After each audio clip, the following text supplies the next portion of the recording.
Olá pessoal, eu sou a professora Dil. Hoje nós vamos estar explicando para você como é que você resolve a primeira atividade de química do primeiro caderno, tá bom? Aqui você tem o assunto cálculo estequiométrico. A palavra estequiométrico, a parte mais simples, é que nós vamos estar trabalhando aqui.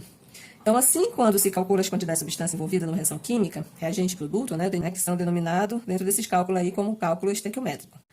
Ele pode ser feito conforme algumas etapas, né? A primeira etapa que eu coloquei aqui é escrever a equação química. A maioria das vezes, os cálculos, né, às vezes até para facilitar para o aluno, já traz a equação química já balanceada, resolvida. Mas para quem tem dúvida sobre balanceamento, né, eu coloquei o link onde você pode estar encontrando o passo a passo do balanceamento, né?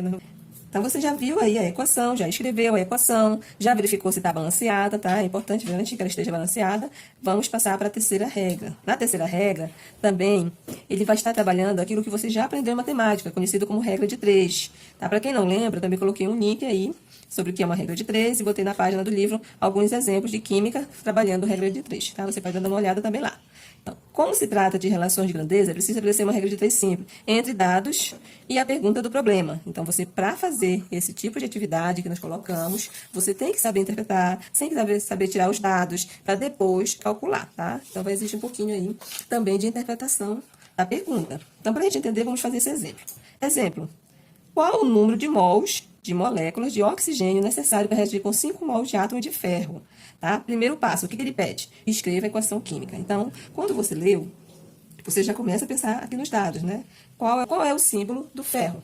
Aí você solicita lá a sua tabela, pegue lá, aí você vai ver que o símbolo Fe, né? Então, Fe, que é o ferro, uma maiúscula, uma minúscula, não vou colocar errado isso, por favor, não vão assassinar a tabela periódica, sempre. Quando se trata de elemento químico, você escreve o símbolo. A primeira letra maiúscula e a segunda minúscula. Quando o elemento ele vem apenas com uma letra, então essa única letra, como o caso do oxigênio, é maiúscula, tá? Então, não vão fazer também a transcrição lá para o seu papel errado. Tem que lembrar que isso aí é uma regra. Então, o símbolo do ferro, Fe+. Qual é o outro átomo? Molécula de oxigênio. Quanto eu tenho de oxigênio aqui? Eu tenho dois átomos, né? Que formam aqui a molécula. Então, você tem aqui o ferro, né? O ferro mais... Aí você tem um oxigênio, mais um oxigênio faz 2 oxigênio. Então, esses dois aqui, eles vão reagir.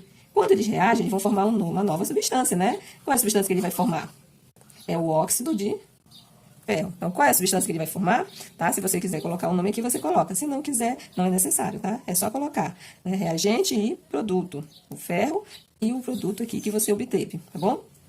Então, o primeiro passo é escrever a equação química. O segundo passo é balancear, né?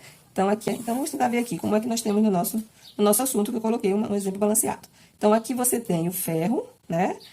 Aí, você vai balancear aqui este produto com esse reagente. Então, observe que aqui você tem ferro, né? Aqui você tem oxigênio, tá bom?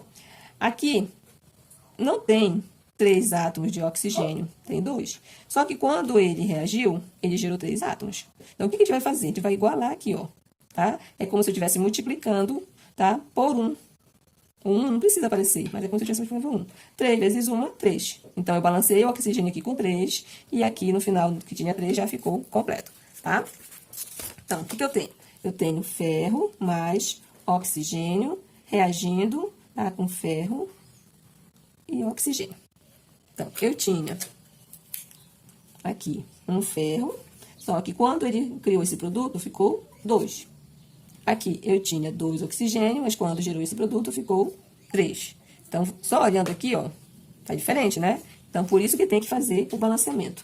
Bom, vamos primeiro ver aqui o que for mais fácil a gente fazer. Oxigênio tem 2 e tem 3. Posso resolver essa situação? Posso. Se eu imaginar o número 1 aqui, eu vou multiplicar, né? 3 vezes 1 dá 3, né? 3 o quê? Oxigênio, tá certo?